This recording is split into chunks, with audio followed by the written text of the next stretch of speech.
Good evening. The Planning and Zoning Commission meeting for Wednesday, February 16, 2022 is called to order. Please join me in the Pledge of Allegiance. I pledge allegiance to the flag of the United States of America and to the republic for which it stands, one nation, under God, indivisible, with liberty and justice for all.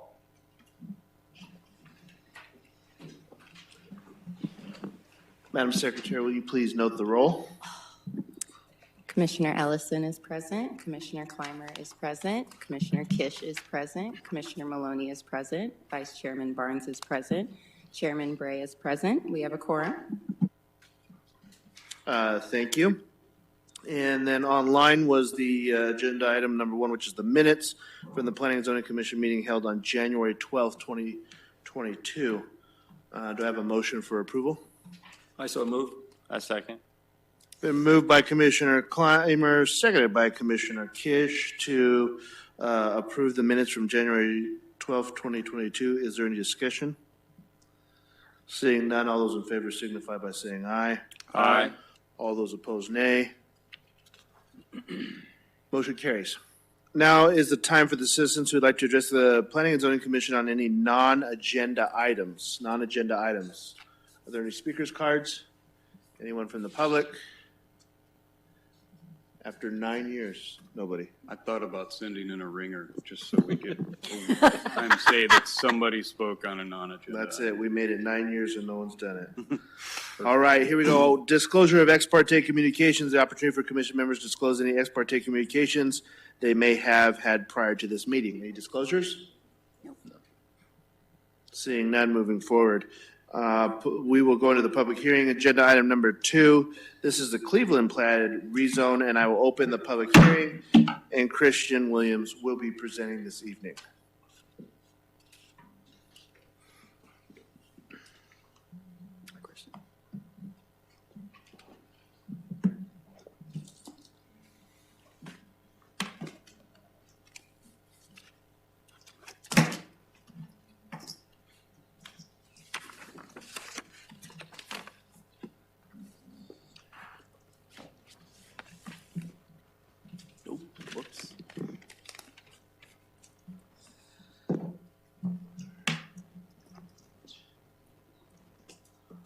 All right. Good evening, Chairman Bray and Planning and Zoning Commission. My name is Christian Williams, Senior Planner here with City of Goodyear, and I'm here before you with a request from Taylor Earl to conduct a rezoning on a property within the city. The property is approximately 6.32 acres, and it is located in central Goodyear off of Saraville Avenue, about 50 or so feet south of Portland Street, which is approximately half a mile north of Van Buren Street. The property is currently zoned AU Agricultural Urban, and the property is located in this red box right here. Zooming in a little closer, you can see that the project is located again approximately 50 feet south of Portland, off of Saraville. To the north of it is a Canyon Trails greenbelt, then Portland Street, then homes within Canyon Trails Phase 1 and 2. To the south of it is a property zoned AU that currently contains a church. To the east of this property, we're talking about this pink box right here. To the east of this property is an RID canal, and then there is a vacant parcel which is entitled for a single family household. And to the west of it is Saraville Avenue, followed by additional homes within Canyon Trails Phase 1 and 2. So Interstate 10, Van Buren Street, Saraville, Portland, and the tract and the site. I'll zoom in a little bit closer so you can get a little bit of a closer view. The property is 2 parcels. Again, to the north of it is that Canyon Trails greenbelt. There's the RID channel and the lot that is entitled for future development, Saraville Avenue, and to the west you have Canyon Trails Phase 1 and 2 as well. I will also note that on the site today there is a single family home, there's some accessory structures, there's also a wireless communication facility that is disguised as a monopalm, and that's located in the forward middle of the site right here. As it relates to other multifamily in the area of Goodyear between McDowell Road on the north, future SR 30 on the south, Perryville on the west, and Bullard on the east, there are 8 established multifamily communities. 1 is for the baseball team, 5 are traditional garden-style apartments, and 2 are single-family rentals. Those are shown in orange. Shown in purple, there are 8 under development or recently approved. 2 of those are garden-style, 6 of those are single-family rental. Shown in yellow, there are 19 areas zoned for multifamily. 8 are likely single-family rental or townhouse style. 9 are likely to be garden style. 2 are part of the city center and will likely require a rezone. And shown in blue are other prospective developments that may contain multifamily. The site today that we're talking about again is right here. So for this zoning case, the applicant is requesting the property be rezoned to MF18, multifamily residential with a maximum of 18 units per acre, with a planned area development overlay to facilitate the development of a townhouse style development on this narrow 6.23 acre parcel. The zoning also contemplates that the cellular tower or wireless communication facility will remain in its current location in the middle of the site. And the use of a PAD overlay is justified as the current development standards for an MF18 zoning district does not address some of the unique circumstances found on this proposed lot if it were to be zoned as multifamily. Now we'll cover the elements of the PAD overlay on the next slides. So starting with setbacks, the proposed PAD overlay reduces the side yard setbacks from 30 feet to 20 feet on the north side and 15 feet on the south side of the community. This reduction is mitigated by the presence of that 50-foot to 65-foot wide green belts that's in the Canyon Trails neighborhood before you reach homes. And on the south, that property again is utilized as a church and is zoned AU.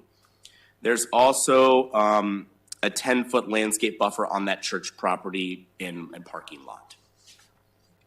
Additionally, the PAD overlay requests a reduction in the rear yard setback. That is this area on the east next to the RID. It proposes the rear setback go from 30 feet to 15 feet on the east side. Again, there is a canal that would create a 20-foot buffer before the residentially entitled lot in the Wade Acres side of the development. As it relates to trash enclosures near residential, that is always a concern when we are evaluating zoning cases. And as it currently stands, this property is zoned single-family residential. So commercial dumpster would not be located on this site. But if it were developed as commercial or anything other, we want to ensure that is mitigated.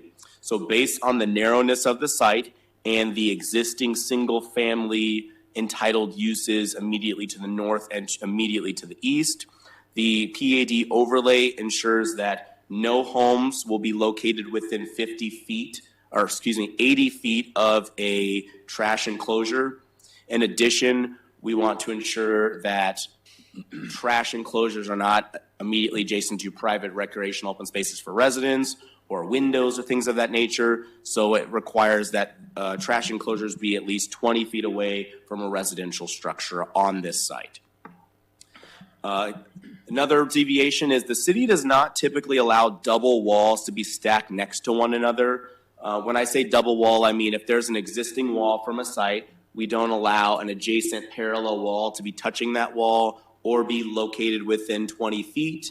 And there are provisions if that wall is to be located within 50 feet of an adjacent parallel wall. That's to mitigate things such as people congregating back there, trash, nuisance types issues or structural issues with the walls.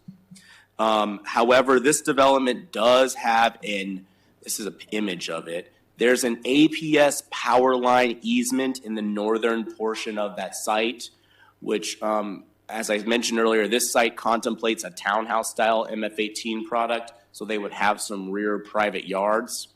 So what this application proposes is that parallel walls, rear yard walls, would be allowed, but they would not be allowed any closer than 10 feet to the existing Canyon Trails HOA wall that exists today. Show you on the image, that's that wall right here.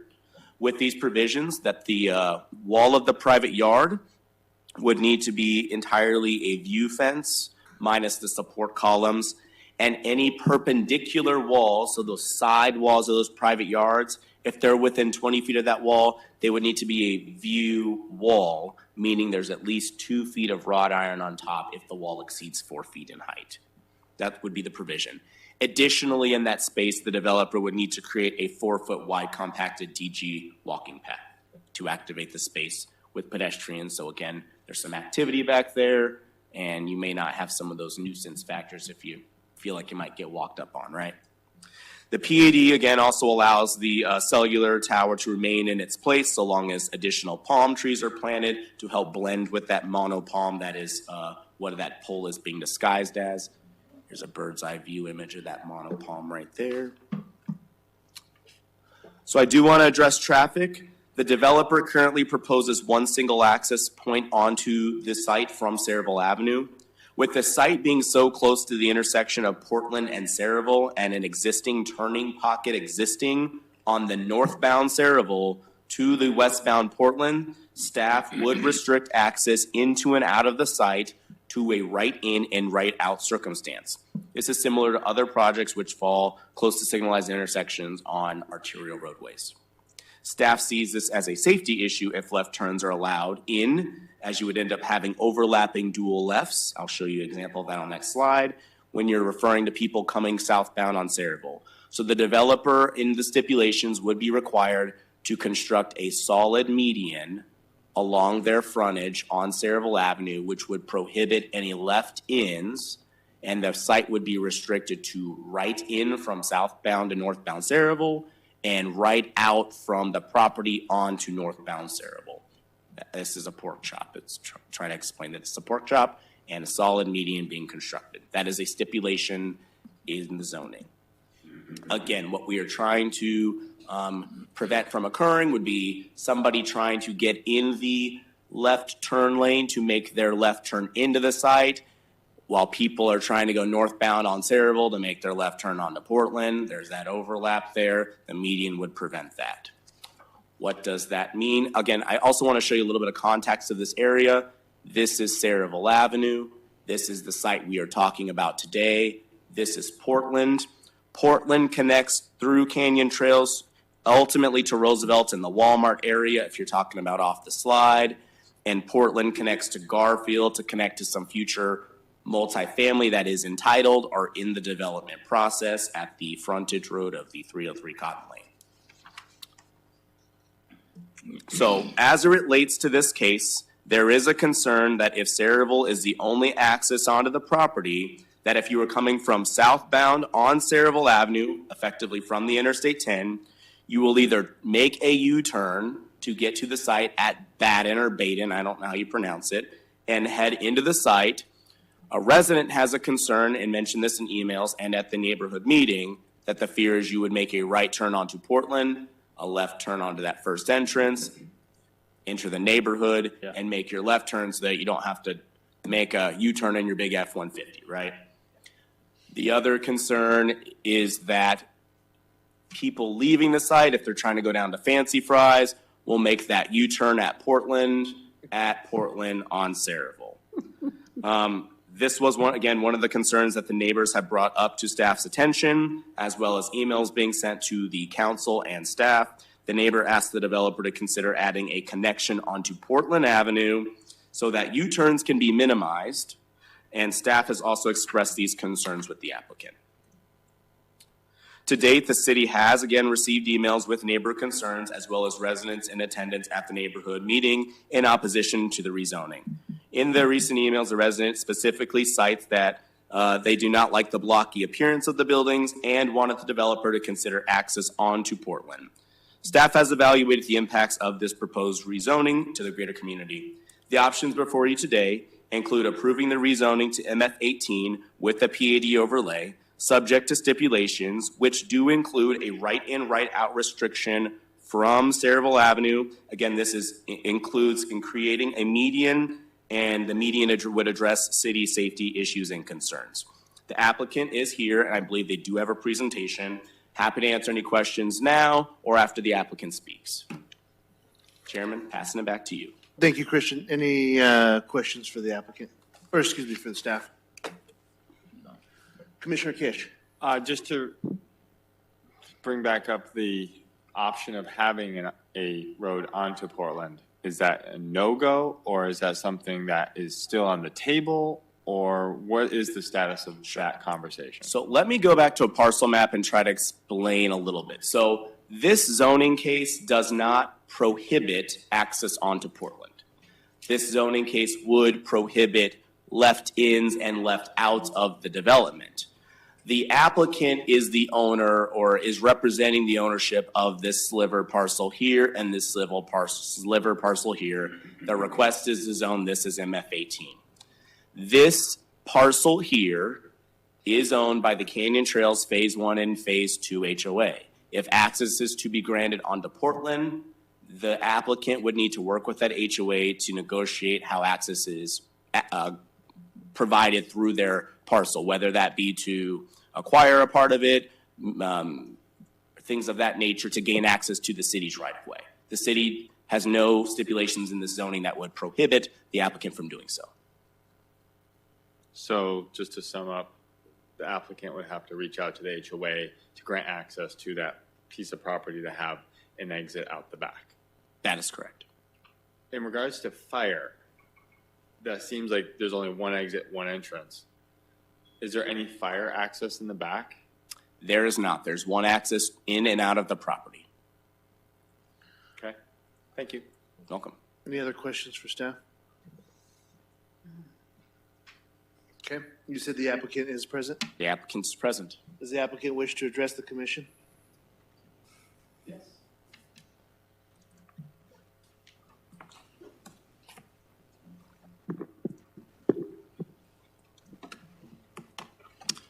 Sir.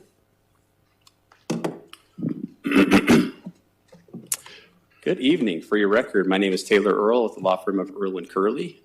So first, sounds like there's some folks here that are finishing their duties on the Planning Commission. So big thank you. I know you've been doing it for a long time, and I know it's a lot of work. So thank you for that. So I don't want to apologize, keep clearing the throats. The allergies have been really bad. I don't want to repeat stuff that Christian said, so let me just try to focus on a few, sort of highlight a few different things. Please do. So in this area here, I just want to highlight kind of, again, emphasize that we are next to the I-10 freeway. We know that multifamily is needed, that we need to have some degree of density, and we expect to see those types of density requests come in, especially near freeways, as we start to have employers come in and as they build off of the 101 or the I-10 and the 303. And so this is a great property for that, and for a few other reasons, because of the awkward shape of the parcel as well. So as we get into actually looking at the kind of mix, zooming in on the parcel, it actually technically is two parcels, but there's this small sort of strip on the north there. That we would call this a bowling alley parcel. So it's got a long and skinny nature, which does make it very difficult to site plan and can be challenging as from a site planning exercise. Also, if you look at it from a single family home perspective, there's just a lot of land back there that's unusable. And of course, it may have worked back in the day when this was more of a farming and horse operations, but that time has really come and gone as the area has continued to press forward and develop.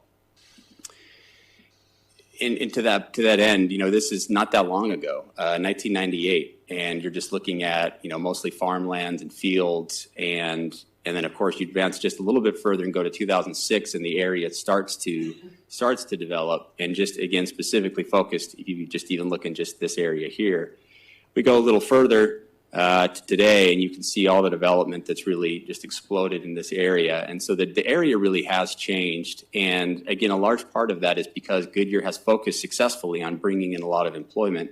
And of course, with employment comes a need for housing. And the other thing that's happened too on this stretch of land here is that this stretch from Van Buren north of Saryville up to Portland has become a quasi-commercial area as well. So you see there I've designated church, school, church. And those, of course, are things that effectively have a sort of quasi-commercial nature to them. So this property, and I think there's one other one kind of sandwiched in here as well, it really sort of stands out as a sort of vestige of the past, especially as it fronts onto Saryville, which which again is an arterial roadway, has access to the 10. So I highlight that just to emphasize that this area has changed. There's quite a bit of development that's occurred, including this whole subdivision here to the west that's right across. And so we think that it's time for this family to be able to sell the property and move on. And the other thing too, if you look here at the zoning map, clearly this shows the zoning in the area. The AAU allows for schools and churches. That's why that's been allowed to remain as it is. So this is the proposal. It would be for a luxury townhome product. Again, we're trying to appeal to higher income earners, those looking for greater privacy, have enhanced interiors, and to have superior amenities. And we have been successful with this client, and he's been successful in other parts of the valley pursuing this type of development. And let me just go back here. Also, just a couple of things also mentioned. With each of these units, they're going to have this balcony that you can see here in the perspective. They'll all have backyards. A few will, because of the site planning constraints, will actually end up having front patios. And not the backyards, but have a front patio instead. And in the backyards, we have a tree and artificial grass and a barbecue area and a doggy door. So they become highly usable. You've seen other products come forward that have sort of the single-story design. And where these are superior is that you have your own garage space. And so that appeals to somebody who doesn't necessarily want to park in a parking field, the worry that somebody's in your parking space, or you're simply outside in the elements. You're able to come in right into your own garage space. So it appeals to an individual who's looking for sort of a luxury product and then wants a turnkey lifestyle, doesn't necessarily want to maintain a big yard, wants to have access to our type of common amenity package, which I'll talk about here in a second. So we put a lot of time. I know Christian will admonish me that this is not an elevation review case, and he's right. So let me just note these. These are some of the elevations that we've been working on. And a lot of movement in the building, a lot of front to back, a lot of articulation that we've put into it with the different types of materials. Something also that we know that the Goodyear City Council has been interested in is color. And so we've come up with a variety of different palettes of colors. And I'll just kind of click through these, and you can see that as we have that inset color, we really don't have that many buildings, but we have quite a large variety of different colors. Here we have sort of a teal color with maroon accents. Sort of a version of that as well. Again, sort of a sage green concept here and a variation on that. So we have a large variety in order to infuse color into it. So these buildings are interesting, they're sophisticated, and they have a really nice design. So as we look at how we lay out the site, a few things. Again, a challenging site to develop, but what's nice about this type of product is that it's able to be nimble because of its design, that you can make it work in a site of this type of constraint and still have a very nice high quality product. We've got some movement in the road, some bump outs here in order to control the traffic. This property does comply with all fire regulations, which is a question that has come up in terms of its access. This would be sort of our entrance feature here off of Saryville Avenue. So the general plan for this site is neighborhoods, which includes a wide range of densities and housing products. So we're in compliance with the general plan. And again, sort of circling back to what I talked about earlier, why this location, why are we seeing these requests come forward for housing? Well, it's again because of the employment that's coming into the area, which again is a success that Goodyear has had, and it should be celebrated. And of course, with that, in order to attract good employers, we need to have available housing, and not just that, but also a variety of housing. So there's also coming in, I'm sure you've seen the garden style apartments, the 3-story, those are good products, single story bungalow products. And so this type of product is something that we need to have in the market and provide that type of variety. Again, some more employment that's come through. And here's the city center air park. And then some more employers here. So again, just highlighting that these are the employers that are in close proximity. This is sort of a little bit dated now, but Amazon buys, 91 acres. And this is a quote here, been very good year for Goodyear. The West Valley city of about 85,000 is attracting some of the biggest corporate names on the planet, names such as Amazon, Microsoft, and Nike. So again, going back to, we think that this product fits. This is what we need to have in order to attract folks to this area and to provide housing opportunities. I mentioned to you earlier that some of the enhanced interiors, we're looking at 10-foot ceilings, stainless steel appliances, granite countertops, full-size washer and dryers, and smart home technology. These are some of the enhanced community amenities that we're putting into the community pool. There's an outdoor dining and barbecue area, indoor-outdoor fitness area, kids play area, co-working space. So this is an area in the clubhouse that folks can go to. It has a coffee bar, also has a conference room. There's a lounge area. There's a dog park. And then as Christian mentioned, we have this area here to the north that, again, has an easement in it. So we've sort of embraced that and turned it into a walking trail area. And as folks come across here, then they could go down the canal, which then kind of brings them down here and could make that loop.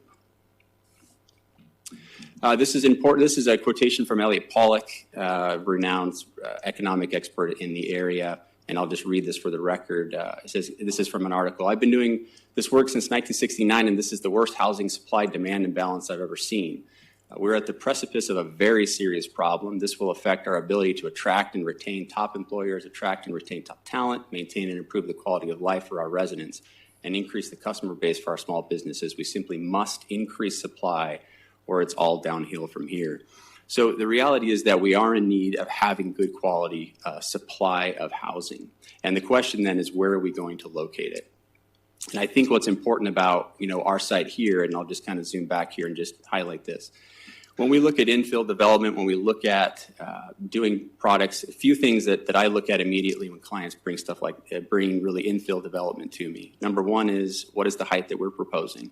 At 2 stories, we're consistent with the height that's existing in this area. There are 2-story homes out here. We're not asking for 4 stories or 5 stories in this parcel. The other thing, too, is I look at what's adjacent, what's immediately adjacent to the site. Do I have a single-family home right next to the site? We actually have built-in buffers all the way around this site. So we have a church to the south. We have an arterial to the west. We've got Portland and a landscape buffer to the north. And then to the east, we have this triangle parcel here that also gives us a nice buffer to what's going on, because it's really not a developable area kind of in this small pinch point here. So with that, happy to answer any questions. Any questions for the applicant? Commissioner Kish. Not to continue being the dead horse, but in regards to the same question directed at Christian, for you and your developer, is there any plans of working with the HOA to create a separate exit in the rear of the property? I think traffic's going to be an issue coming in and out, and I do believe also safety issues. This would be directed at Christian, but most of these properties have a fire exit out of the rear. What is the status, or what is the explanation of that not being necessary on that property? It's total unit count, so I believe they're 1 unit shy of having a requirement for a second entrance, as proposed. 1 unit. Okay. So to address that specifically, we dropped our unit count significantly in order to avoid having any issue with the fire. So obviously fire has established that as a threshold. We had our unit count, we didn't just drop it 2 units, but it was significantly higher. But in order to avoid that problem, because we understood the constraints of the property, we went ahead and took a big hit in order to make sure we were in compliance with the fire regulations. So we did reach out to the management company for that HOA, and we're effectively told, I don't think that's gonna fly too well. And so that's not something that we think is a viable solution. That's a parcel that's used for retention. And so we don't think that's a viable solution. We have looked at the right in, right out, believe that it is safe at this location. We're accepting of that. And we're willing to look into work, and it's really a site planning question, which is why we haven't gotten full engineering on it. And so from a land use perspective, we think this is the right land use for this site, and we think that this is an appropriate request. But as to whether or not we're willing to talk to staff about if there's opportunities for left out. But as Christian mentioned, there's the intersection, right? And we have to kind of look at that. But to the extent that there's, we're willing to produce a traffic study to look at that question of whether it can be safely accomplished, to have, a left out movement from here. And so that's something that we're willing to work with staff on. But it really gets into engineering and site planning and conversations with traffic engineers. And so from the actual zoning perspective, we believe that the request is appropriate. Commissioner Maloney? I also am very concerned about the traffic. So you're coming south on Cerevel. Did you say that they're going to have a median strip there so that you cannot take a left into the development? Correct. So how do they get into the development? They keep going south, and then what? Right. So they would come south of the median, and then there is a turn lane. There's effectively a turn lane that goes all the way down to Van Buren. And so there are multiple opportunities to do safe U-turn movement. And so that's something we've had our traffic engineer look at. There are, I'll just kind of flip down here if you'll forgive me here. And let me just pause here for note and just note that we have very low trip counts, and I think that's also part of this. So this is our AM and PM peak. You see we have very, very modest trips. So on the PM peak entering, you're looking at a trip about 1 every 2 minutes. And that is both coming from all directions, right? So we have low trip count at the type of development that we're proposing. The other thing that I would just note here is that if you see that there are, as you come down south of the property, there are these sort of wider intersection areas down here and here. Also, a little bit extra width here. So there are sufficient opportunities. And as Christian mentioned, this is not a condition that's uncommon for developments that are next to intersections or other constraints. So a right-in, right-out movement for a commercial center where you have lots and lots and lots of trips on a very busy roadway would be a little different than what we have, which is a relatively minor amount of traffic on a roadway that is not carrying the capacity that some of the other roadways would be carrying. And so there are opportunities for that movement. I know that one of the thoughts that had come up too was about this sort of circuitous route through the neighborhood. Candidly, I don't think that's likely to occur for a couple of reasons. One is it's very circuitous and adds quite a bit of time to somebody's trip to make that full movement. Plus, at the end of the rainbow, they're getting crossing 4 lanes of traffic versus 2. So there's really not a whole lot of incentive for a driver to take the huge route all the way around to then have to cross over southbound traffic and northbound traffic in order to get to that movement. Again, the U-turns are safe and they're legal. And with the extra sort of space here at these intersections and the turn pockets, there are sufficient opportunities, and then we will also be installing a decel lane on our site as well. I think it's a beautiful, it's a very nice development, but I do think that that's going to be a problem. And I appreciate that. And like I said, as we get into the engineering of it and have our traffic engineers with the city, look into that question, we can still produce a median that, again, as maybe there's an opportunity to do something and to look at the movements that are up here. We did sort of take a look at this signal and found that in the PM peak, there were only ever 2 cars that were stacked up on that left turn pocket. So there's extra width or length there than necessarily needs to be there. Again, it was sort of a preliminary look. We haven't worked with the city on the full discussion of what that looks like, how it could be done. And so I don't think we want to, put the city in a position of having to engineer on the spot, right? Mm-hmm. But I do think that we've done a preliminary look at the fact that there isn't deep queuing that occurs in that left turn pocket from the trips counts that we did. And so again, that from when we get into the site planning where we really finally do all of the engineering, that's certainly something that we can take a look at. Christopher, did you have a comment? Maybe some advice? Thank you, Mr. Chairman. Just a bit of clarification for the Commission's consideration. Certainly respect Taylor's efforts in regards to trying to secure an access to Portland. But on the right-in, right-out on Cerevel, the city traffic engineer they do have an approved right-in, right-out with the median. And primarily that was approved because that's not an ideal solution either, because it is safer than having a left out without a median. So this will result, just for total clarity for commission and ultimately for council, this will generate the need for U-turn traffic, just as Taylor pointed out. And he has indicated that he's willing to explore the option further with connecting to Portland. But just for clarity for the commission and ultimately for council, if that is not a council-approved stipulation, we don't have any teeth to require that. So I just wanted to make sure that Taylor and his client understand that. The commission has a good understanding of that, and anybody watching has an understanding that the right-in, right-out is certainly, with the median, is not an ideal solution either. It's the best of the two choices, if that makes sense. Thank you. Any other questions for the applicant? Are there any speakers cards?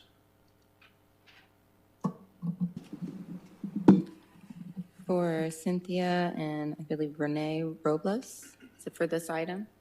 Okay. Cynthia, or whoever would like to go first, you have 3 minutes. This little box to your right with the red-green lights, it'll start green, and then as your time runs out, it'll move to the red. Typically, we don't. Yellow light there too? Yes, yes. That's like the 30-second mark. You better start wrapping it up. But feel free to, we typically don't go back and forth, so just make your comments and then. That's fine. Okay, well, thank you for allowing us to speak. I am probably one of the biggest complainers about this project. With the map that you have up there, as you look at Saraval, just below the red arrow on the left side of the house in the blue box, that is our home. The comment, which is very upsetting to me, about people will not go through the neighborhood, they will. They do already. This property is very close to light. I'm sorry, I get really nervous about this. This property is very close to the signal. The right in, right out, I think, is going to create a huge issue. If you just go up the road a little bit north to where La Ventia is, that is already designed as a right in, right out. And there are illegal maneuvers multiple times a day. I understand this project, they can't cut across illegally, but people are going to find a way to get to this property that they're not designed to get to. I really do wish you could find a way to access onto Portland where it would be safer. There's a lot less traffic. I don't know when you did your traffic studies. I can tell you at 3 o'clock this afternoon, there were 5 cars backed up at the red light at Portland, blocking the driveway into that home.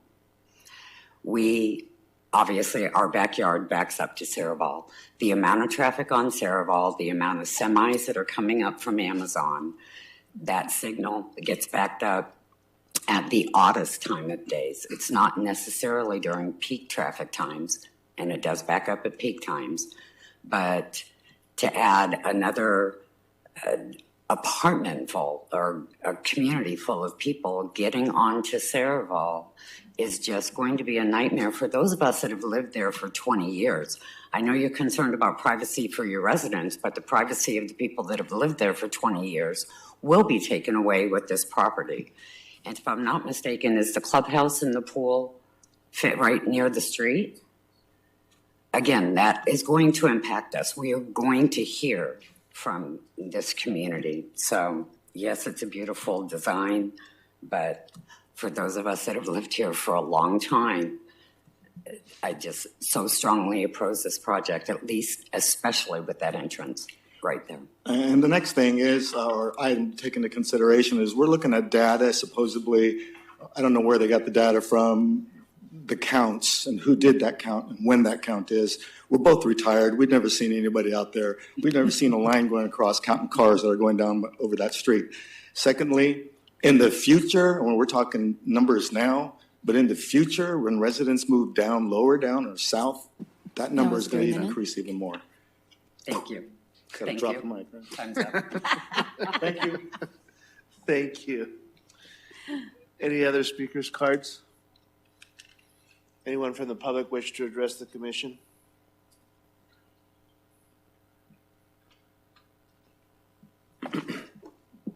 So it seems like there may have been confusion about what I was referring to when I talked about the cars that were in the report.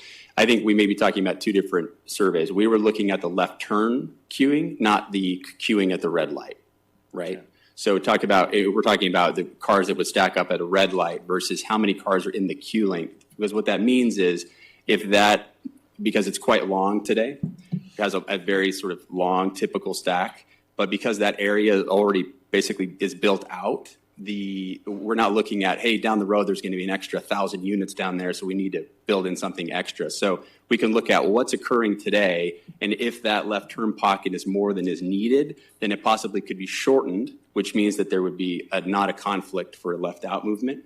So that was conducted by EPS, a traffic engineer, so reputable group. They did do official counts on that. There is language in the stipulation that restricts it to right in, right out. We would be happy if the language were revised to say, unless the city approves, something else. Right? We're happy to put that in the discretion of the city. No guarantee that we can, but that if we can prove up our case and show that it's a safe movement, that we could have a left out, but allowing the stipulation to be flexible enough to give the city that discretion that it could and not have a situation where we're down the road and everybody goes, yeah, actually that does kind of work, and the stipulation sort of prohibits it. So we would be happy to accept that as well. And we didn't have any further speakers' cards? And nobody else from the public wish to testify? Okay. Taylor, on that, is the ditch going to be covered? That you guys, did you purchase that easement with there's a canal there, right? Is that covered? Correct. So that parcel to the north, yeah, that'll be converted. That area will be converted. Yeah, it'll be tiled. The ditch that's there right now. Yeah. The only people that use irrigation are to the south, and that's an apartment building. So that irrigation usage is going away. Okay. So that means the ditch will be. Yes, sir. Okay. So I've hear you loud and clear about what you say, and I think you do have a wonderful product here. We can go back and forth about studies, but the fact of the matter is, I think there's a severe issue with traffic there, and I think that while the city has done its best job to help put you in a box where we can get you through the process, for me, I think the only real solution there is to find that access point onto Portland to be the safest for everybody. I think the traffic eventually, while there's not very many units south, will pick up. Eventually, as the 303 continues south, we won't have that access that we do from Canyon Trails, and a lot of traffic will be pushed onto Serval. So I think it is a serious safety concern. And I would actually like to, with the approval of my other commissioners, further amend a stipulation that we go back and we look at an access point onto Portland, and whatever we need to do to draft that language. I trust the staff, but I think it is a critical issue for that area, and I just don't see the right in, right out as a good solution. I think it's one that gets us to what we need to approve, but I think we would further amend. So I would just ask that we were happy to look at that. The challenge they have is that requiring something that incorporates another property owner puts us in a position of essentially maybe not being able to use this entitlement whatsoever, because we can be in that position of where we're basically having to purchase an additional property right in order to move forward. And so I guess what I would say is that while I think the fact that we do have such a low trip count for this development, and the movement is safe, it does have the opportunity to be done. This is not a condition that is as abnormal in the city. There are other developments that have the same condition, and with what we're proposing at the end of the day, if the zoning can't go forward, what ends up happening is, maybe it becomes a school, and then they're going to do it by right, and then they're going to U-turn and queue, and it's going to be 3 p.m. pickup, or it's going to be 8 a.m. drop-off. And so the property, again, because of all the changes that's happened in the area, I think it is fair that it be allowed to develop. And the question is, what would go there? And I think anything's going to have that challenge. What we're proposing, I think, is really, a reasonable solution to the challenges of this parcel, and keeping the trip count, keeping it at 100 units and not, putting it into a 300 unit development. I would just ask that whatever language is crafted not be so restrictive that if it can't be achieved, that we're essentially putting that HOA in a position where they have to grant it in order for us to be able to move forward. It's actually, and effectively would put it at, great, $1 million, right? What's it worth to you? And that's a challenge too. If it's an absolute requirement then we can't, work something out, right? So I'm happy to look at from a traffic study, the left out movement. Maybe there's a possibility there. As I said, we think there is some possibility there where that could be done safely. And we can reduce that left turn queue. Again, we've looked at that preliminarily. I think there's an opportunity there. So we're happy. Again, it is really, we get in a situation where we're in a zoning case, but these are issues that do get fully fleshed out in the engineering process. No, and I understand exactly what you're saying, and I don't mean to hinge the project solely on that access, but being that I do travel Saraville almost daily, I know the area very well.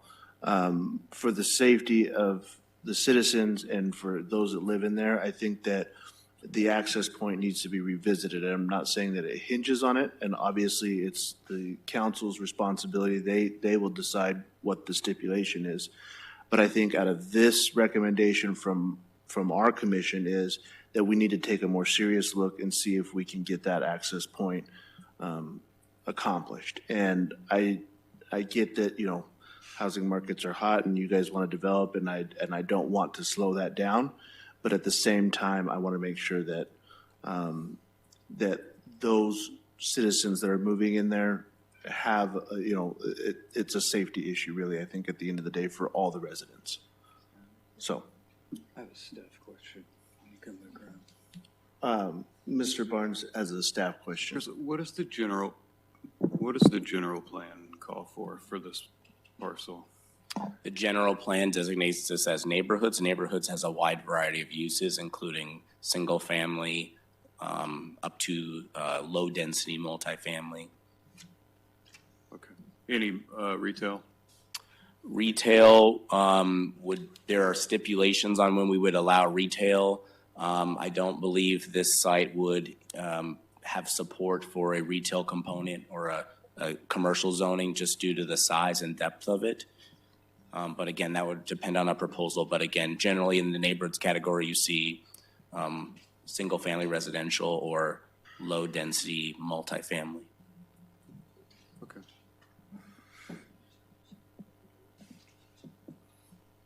Any other questions for staff or the applicant?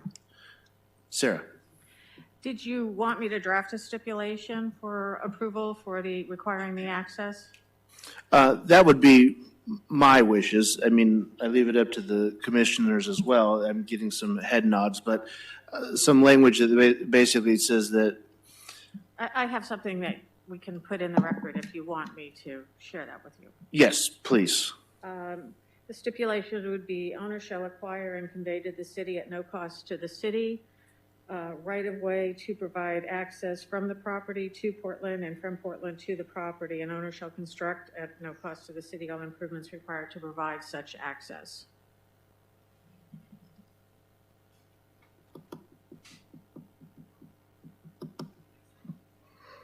Okay. Mr. Chair, I don't want to overstep my bounds, but I'd like to comment if you'll let me.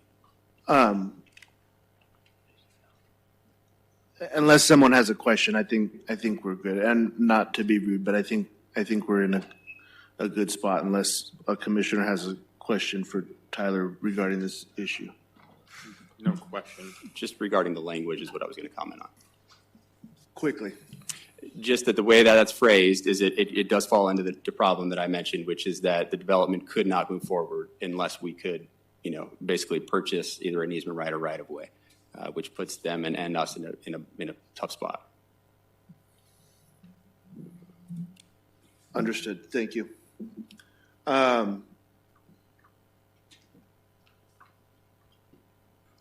have to make a motion. No, there being no further comment, I guess we can, public comment, right? We can close the public hearing. And what I would like to do is discuss what Sarah has put on the table first, if that's even something that the commission wants to do. Are you interested in adding an additional stipulation? Just a point of order, is this a discussion point, or does there have to be a motion first? We don't have a motion on the table, so the motion would be to consider it with the stipulation, or the motion would be to consider it without the stipulation. Okay. So we need a motion to consider that stipulation or not consider that stipulation. Mr. Chairman, I move that we consider this stipulation with the access to Portland being put into the plan, the item number 21-200-00014. I second. Okay, it has been moved by Commissioner Kish, seconded by Commissioner Maloney, to add an additional stipulation to 21-200-0014. Discussion. I just want to point out that every time we make a stipulation or a denial, the city council turns us down and ignores our recommendation. I think maybe once or twice they've listened to us in 9 years. Just a point of information. And that is, yes. And the reason why we're all here is to make some kind of, to make our city safer, to make our city more beautiful, and to work alongside an amazing staff. And when we drive down Goodyear and we say, why did we do that? Or why did that happen? I think this is one of those times when we can say, we can do better. We can do better than this. If all is necessary is a conversation with the HOA and a movement with HOA, I feel like that we owe it to the people of that area to at least go in a direction that helps us look at all options. It needs to at least be vetted out, if not. Because all we know is it's hard at this point, or it's going to be a problem, or it may not work. We don't know anything besides that. I feel we need to tell the council this needs to be looked at, and through our stipulation, maybe that will get through. Maybe not.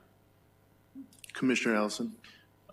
Well, I agree with what's been said, but I also want to echo Mr. Barnes' part, which is it's ultimately up to City Council. So we can put the stipulation in, and they can determine whether or not it's necessary, correct? Correct. Yep. So, and again, yes, they don't listen often. So. You guys are giving them very much credit. Love them, but, you know. Any further discussion? No, I'm all set. This is a question for Sarah and Christopher. Sometimes I like to think out of the box and then it gets us in trouble.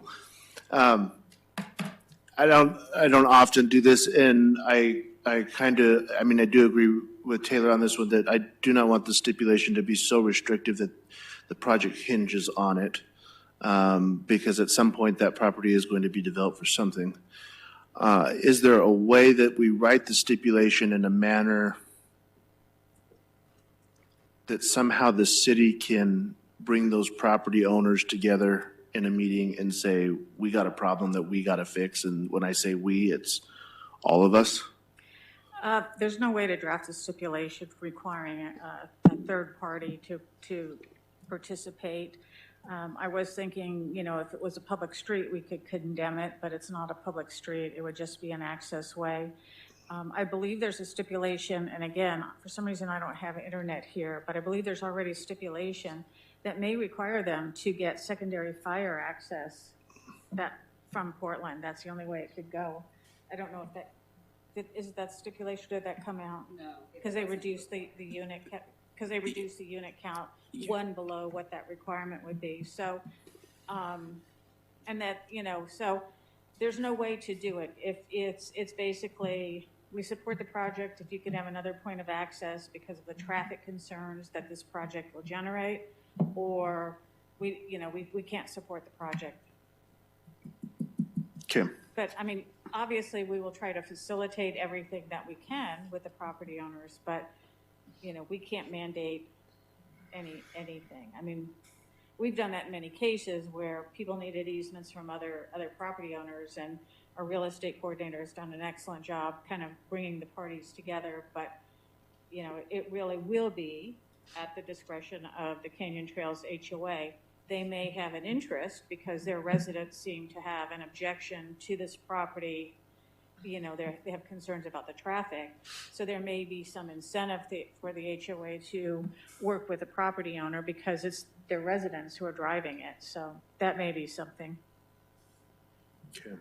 Commissioner Ellison? Yeah, one other question, I guess, because now the second time I've heard that they lowered the count number of properties inside. If they got the second access or were forced to, could they then increase the number back? Because they're going to have 2 entrances and exits, which would, you know, facilitate them to obviously additional revenue that may help generate or pay for that second access if they were, you know, so required. I'm getting some head nods. Yes, unless the density on this project is capped through stipulation. Okay.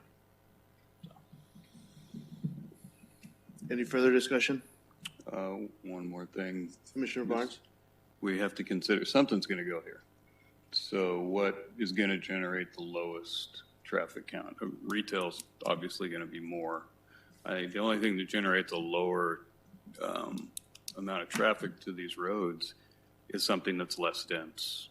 But, you know, you can only go down in your density so much before it becomes financially infeasible. So, you know, some type of a residential is going to be the best solution. It is an odd-shaped property, as we said. It's not easily amenable to very many projects. Yeah, yeah. So if we rewind back to the motion that we have on the table, it's about the additional amendment. And Sarah has drafted an amendment. So we should probably just move forward and vote on that amendment and then vote on the project. Are we voting on the project with the stipulation, or are we voting on just the stipulation? Just the additional stipulation, and then depending on where that goes, then we'll vote on the project. So, any further discussion on the stipulation? Sarah, will you just read the stipulation one more time? I just give it to Katie, but I think you need to make a motion. I think the motion that was made was to vote on the proposed rezoning with the stipulation. With the stipulation. So that's what's on the table. So if you want to have a different motion, you'll have to make that motion, pull that motion off. But Katie can read it to you. I just gave it to her. Owner shall acquire and convey to the city, at no cost to the city, right-of-way to provide access from the property to Portland and from Portland to the property, and owner shall, at no cost to the city, construct all improvements required to provide such access.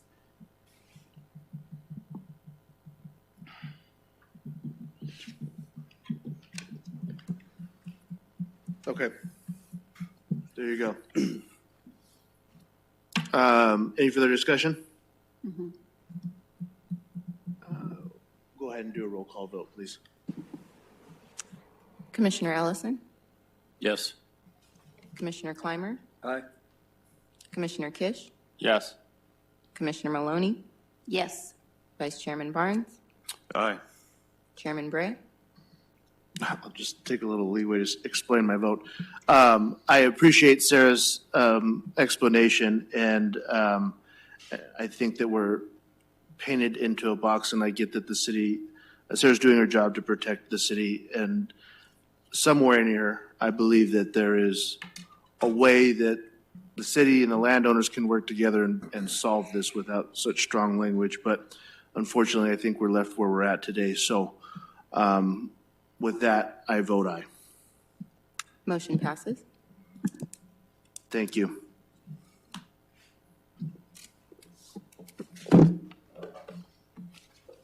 Agenda item number 3 is the rezone of the Thrive at Aviation Goodyear.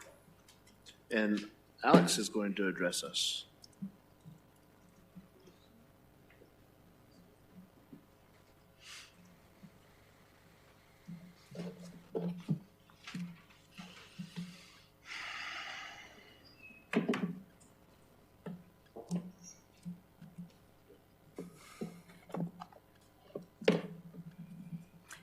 Thank you, Mr. Chairman. Good evening, Commissioners.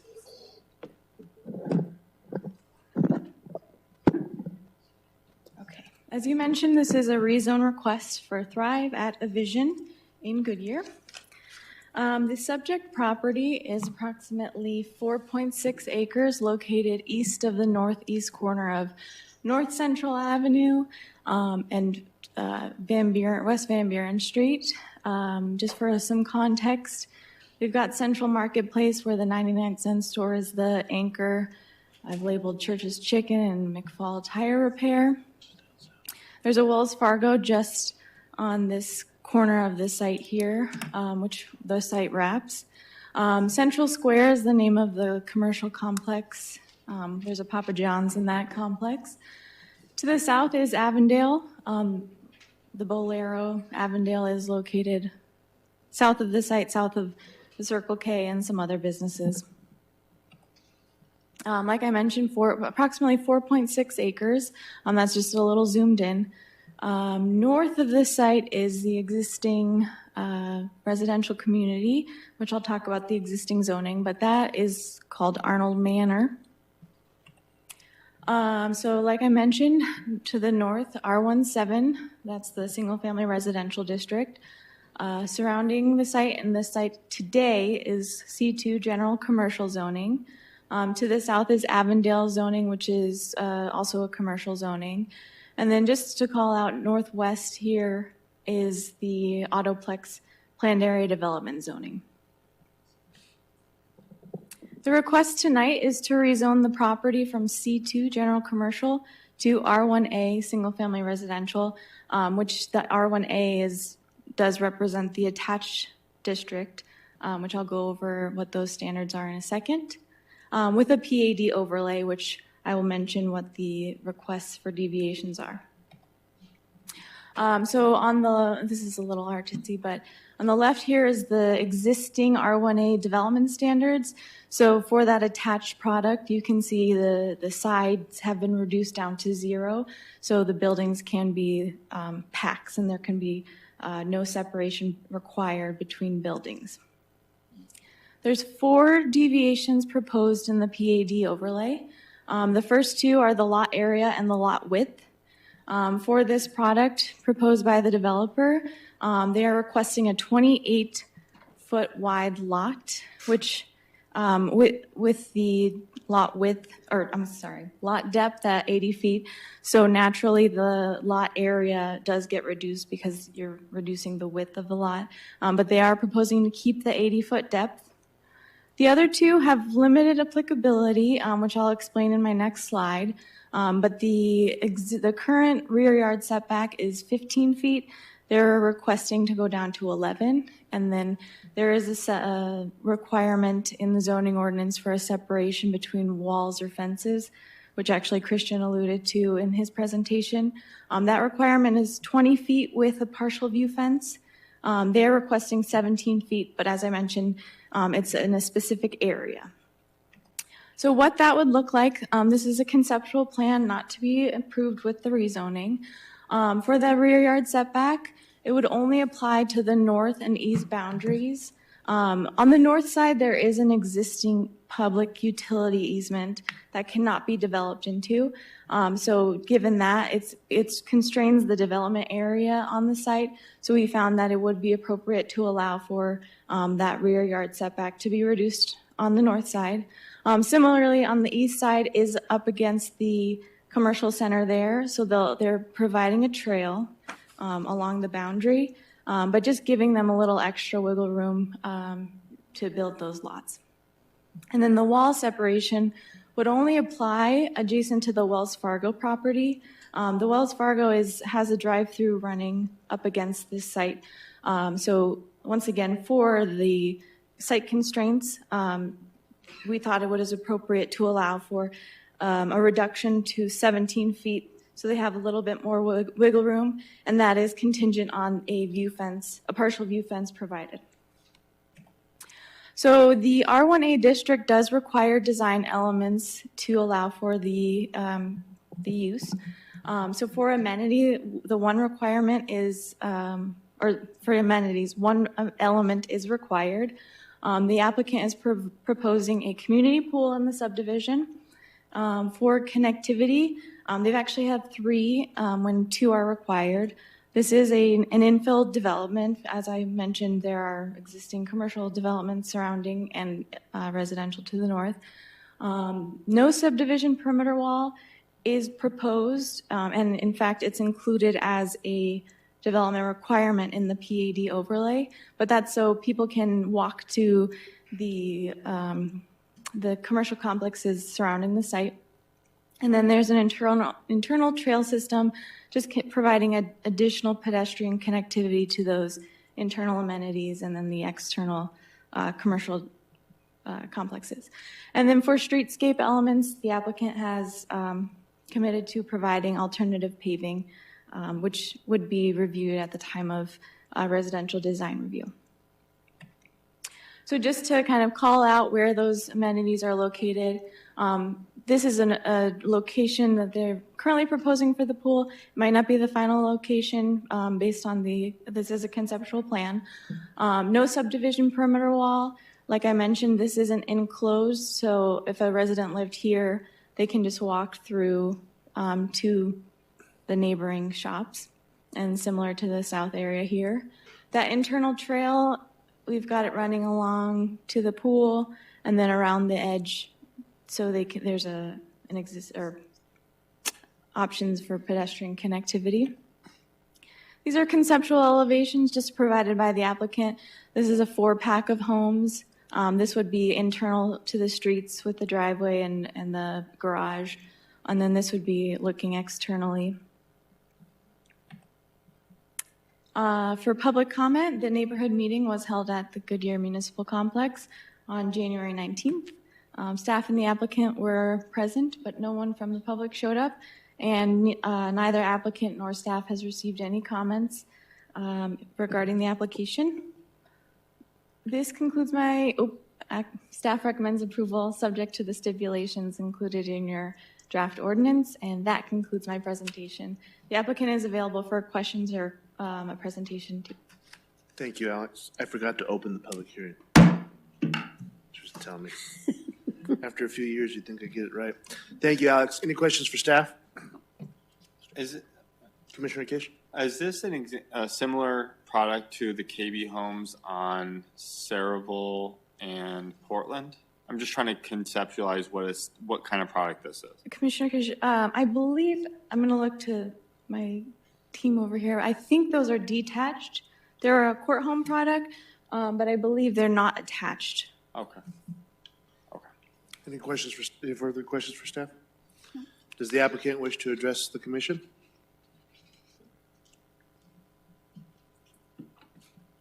And I have a presentation, but we don't need to belabor it. If there's, I think just really quickly, do you have the presentation pulled up? I can just go into kind of the overview. My name's Amy Malloy with Evolve Ventures, by the way. Thank you. So just really quickly, and I think Alex touched on everything really well. I think there's kind of 4 main kind of important items with this. One, it's, a currently zoned commercial property that's been undeveloped since its original zoning in 1964. So it's kind of surrounded on 3 sides by commercial. It's a strange L-shaped infill parcel that's difficult. I think part of it being in the TOD, it was really important to look at kind of that missing middle housing component, but also to make sure that there wasn't a product that was put in that was too dense. This isn't a higher density multifamily product. We're sensitive to the single family residential to the north. It's also not the single family for rent product. It really, I think, is going to accommodate the goals in the general plan and in the TOD to really accommodate this kind of workforce housing component. And then to the internal trail system and the other amenities we're proposing as offsets to the deviations, I think lend itself to the connectivity and the walkability that's really required in the TOD. So I just wanted to kind of highlight that. We felt it was kind of the best solution for development. I think a residential product of this kind of medium density is an important land use buffer between the more intense commercial and that single-family residential. It just feels like a safer transitional land use to protect that single-family neighborhood long-term. So we're very excited about moving forward with this, and I'm happy to answer any specific questions you might have. We've received no comments from any neighbors or any feedback. We have spoken to the commercial developers on either side and made sure they were aware of the development taking place as well. Thank you. Any questions for the applicant? Appreciate you coming down. And just sorry, one about Commissioner Kish. One He's about full the of them color. I'm sorry, I'm on a roll. The color, are we completely sold on the gray?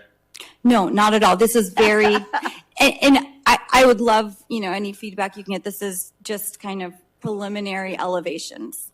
There is, you can see that wood looking, it's a porcelain higher end tile to look like wood that does add some warmth. There's also built-in concrete planters that will be part of the project. I'm not sure if they're very visible, but I think the elevations with the different heights on the roof is a nice touch. We just have a really bad luck with gray in previous things. I appreciate more that. color, maybe the coppers and the brown tones. I mean, one Thank you so much. Thank you for that feedback. Appreciate you coming out. No speakers cards? Anyone from the public wish to address the commission? I'll close the public hearing and entertain a motion. Mr. Chairman, I move that we approve number 21-2000300016, the rezone for the Thrive at Aviation Goodyear. Second. It has been moved by Commissioner Maloney, seconded by Commissioner Allison to approve 21-200-00016, the rezone at Aviation Goodyear. Is there any discussion? Nope. Seeing none, all those in favor signify by saying aye. Aye. All those opposed, nay. Motion carries. Thank you. Thank you. Agenda item number 4, this is the PAD rezone for Virtua Citrus. Who's this? Who's coming? Steve? Oh, I thought you weren't coming till the signs. We They give give you everybody on our last We give night. everybody on the last night gets a rezone. That's what we're gonna do. Mr. Chairman, who's going to carry on your legacy of treating me with the signage and fast food? I don't know. And if you could open the public hearing? Oh, here we go, public hearing. He's falling apart. We're this close. All right. Mr. Chairman, Commission members, we do have a rezoning before you tonight. 6.5 acres located here, McDowell Road, Citrus. I-10 here, here's the big interchange. Surrounding, we have some vacant commercial property to the east, correctional facility to the north. We have Canada Village, existing residential to the west. Then we have I-10 and the interchange here. Property is neighborhoods in the general plan. As we heard earlier, that's a mix of residential densities as well as commercial uses, support uses, schools, public facilities like that. Current zoning is C2, that's back from 1998. To date, the property, there's no development on the property. What's proposed tonight with that 6.5 acres is a rezone from the commercial. So basically, we're keeping the commercial but adding a PAD overlay. And the purpose of the PAD overlay is to add a few light industrial type uses to the development. The city does not have a flex industrial type of zone that mixes commercial and industrial, so the PAD overlay was the instrument used to move forward with that plan. And what the applicant would like to do would be to add some of the less intense type of light industrial uses to it. And you can see that it's mini storage, processing prepared materials, some accessory outdoor storage. Knowing that there was residential to the west, the applicant also prohibited certain uses. Many of these are prohibited currently in the commercial, but just for clarity, wanted to include that these were not allowed on the property.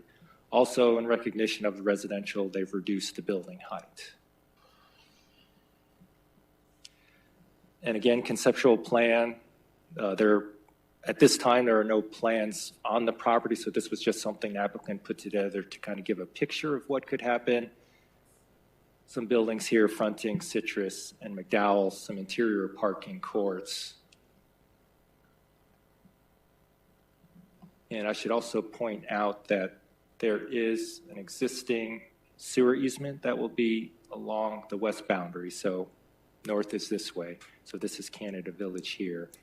So in total, once fully complete, there'll be a 20-foot sewer easement and then a 6-foot on top of that landscape easement where they have committed to planting a tall hedge and row of trees. So they'll have 26 feet basically of buffer with trees and a hedge. So evaluation criteria, these 10 criteria staff uses for all rezoning applications. And with this slide, we're saying that we find it meets the evaluation criteria. It is consistent with the neighborhood's land use. It fits in with what the general plan would intend for this property. Property is suitable for the development. There are no natural features that would preclude what the applicant would like to do. It's compatible with the surrounding area, especially the residential to the west, with the buffers, the reduced height, and the restriction on the uses. Public infrastructure, that'll be done by the developer.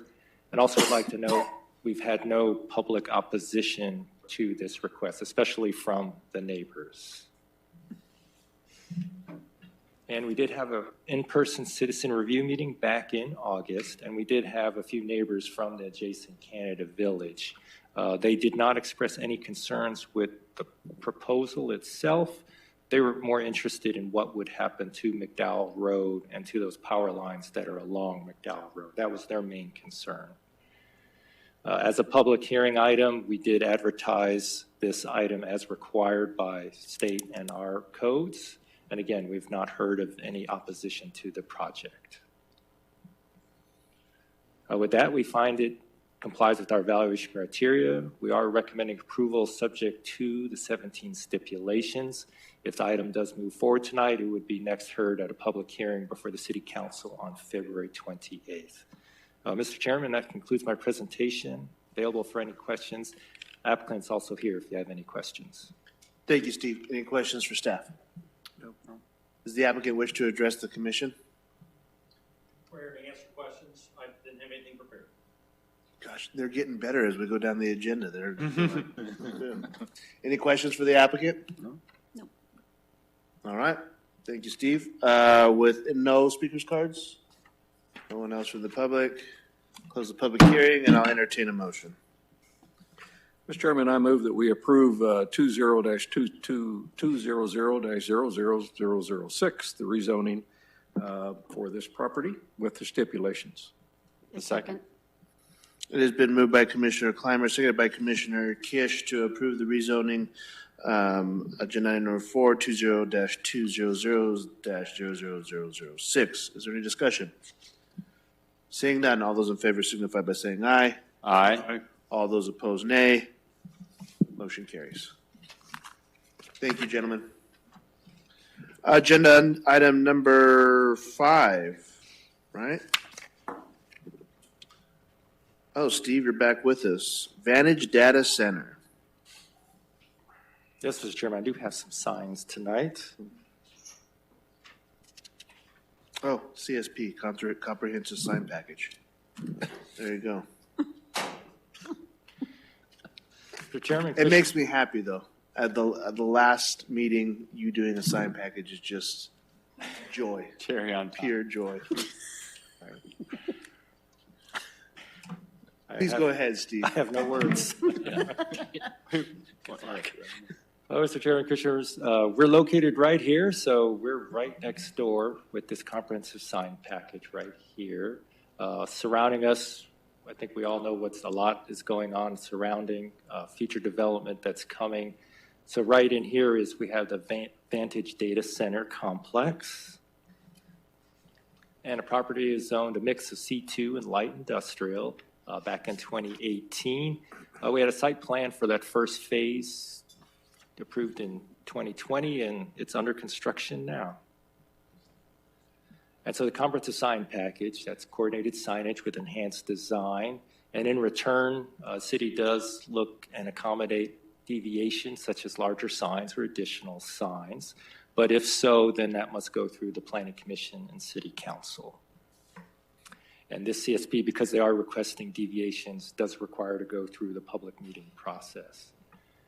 So this CSP, it'll apply to all phases of the Vantage Data Center property. They have a mix of signage, the building signs, canopy signs, ground signs.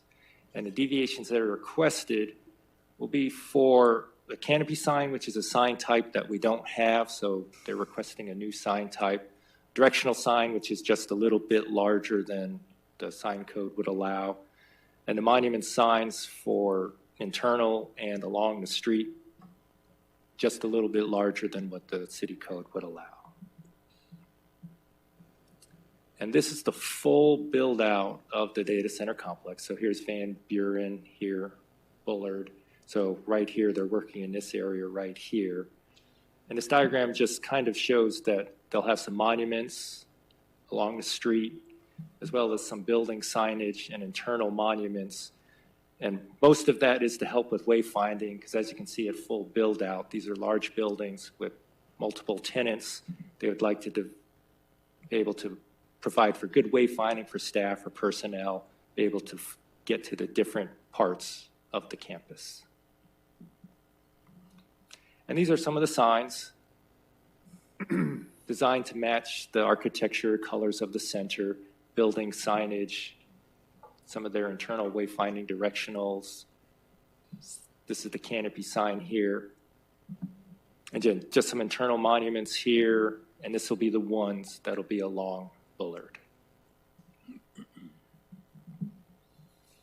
And so the three criteria that we look at when staff does look at a CSP, and what we do find is this is a light industrial and tech corridor, very intense development going on.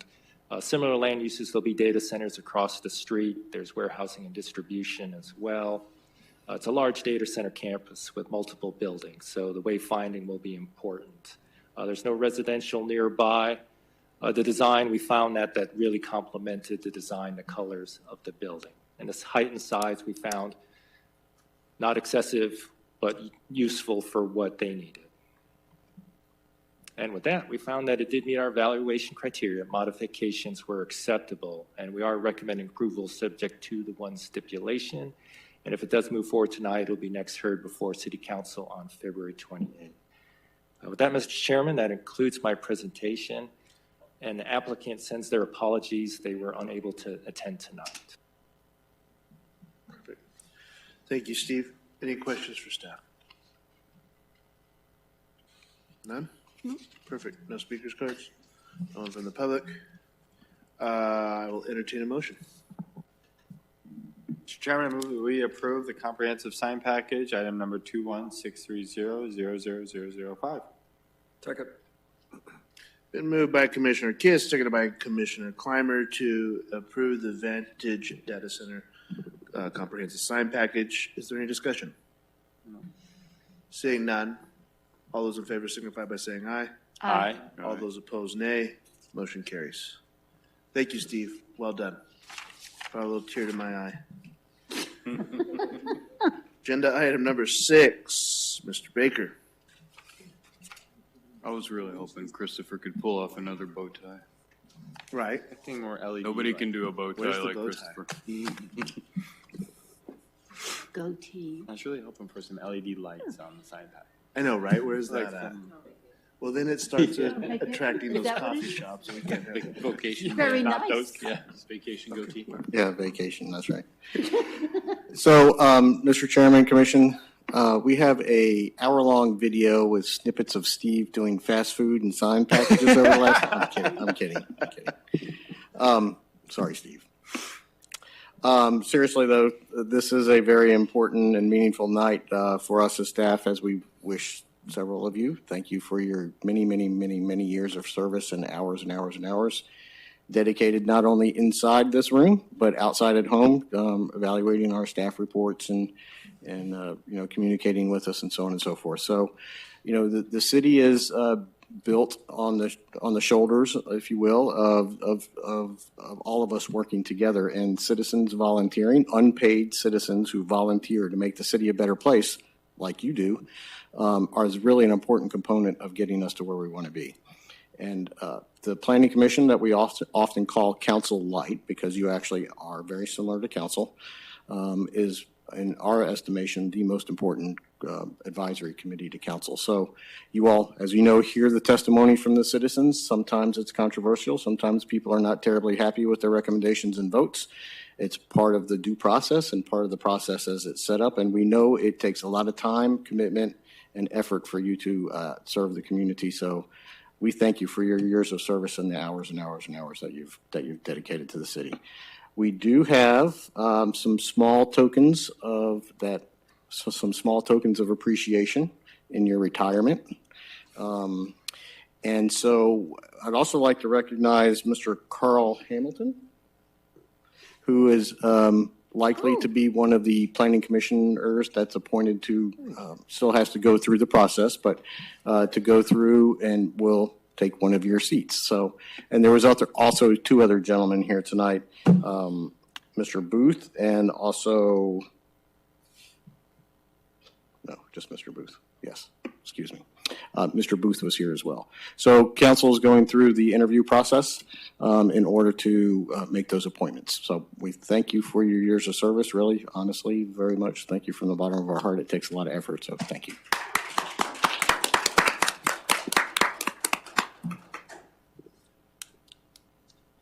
Well, there's a lot of people retiring, but I'll keep it very short. And I am very fortunate to have been able to serve in this capacity for so long. Arizona is my home, West Valley, born and raised, landed in Goodyear. The staff is absolutely tremendous. And you guys keep up the good work. I'm kind of bummed that you guys didn't give Karen a little piece to come up here and do something tonight, but that's all right. Seriously, you guys do a tremendous job of keeping myself out of trouble, keeping us prepared, and keeping all those projects out there moving and in a timely manner. Like I said, there's been a couple times that around different development areas or downtown Phoenix that people comment on us a lot about how we do it. So we're just like a little kind of almost fly in the ointment sometimes, but you guys kind of make everything work, and seriously, great job. It's been a pleasure to serve in this position. So anybody else that's retiring? In my day job as an architect, I go in front of planning commissions and city councils quite often, and I've been in front of, very big ones like Phoenix and very small ones like Roswell, New Mexico. That's a whole other story. No, Goodyear is right at the top with all the others. The staff here does a spectacular job, and they've made our job a whole lot easier, so thank you. I was going to say that also. The staff is, all the information that we get, it's so well put together. It is just, for a novice and for somebody that has never done this kind of thing before, it's been very entertaining in the fact that I've learned so much about what it is, how do you put a city together and what you have to think about to put housing in, and where does this go and where does that go, and you go, oh, okay, right. So, then you drive around, you say, did we do that? Or something else. And it's been really great for me. And I do appreciate everything you guys do. It's amazing. You're great with the emails and keeping us all informed, and I appreciate it. I'm only sad we didn't get one more shot at a cell phone tower that would look cool. Commissioner Allison, would you like to say anything? I just echo the sentiments that have already been shared. Staff is fantastic. It's been it's been an interesting journey and, a short tenure, but I appreciate the time on and it's been very educational. So thank you. Appreciate you guys. Good thing is my wife won't scream at me anymore when she sees the next multifamily housing project and say, why did you do that? With that, we'll move on to agenda item or staff communication. Is that all wrapped up or did you have to? No, we're good? How about We're the good? mall? All right. In all honesty, guys, I can't thank you enough. It has been a blast and just a true privilege to work with all of you. So, and good luck to you, sir. This is it's a good commission, and these guys will keep you in line. So with that, the next Planning and Zoning Commission meeting will be held on March 16, 2022 at 6 p.m. at the Goodyear Municipal Court and Council Chambers. There being no further business, this meeting is adjourned.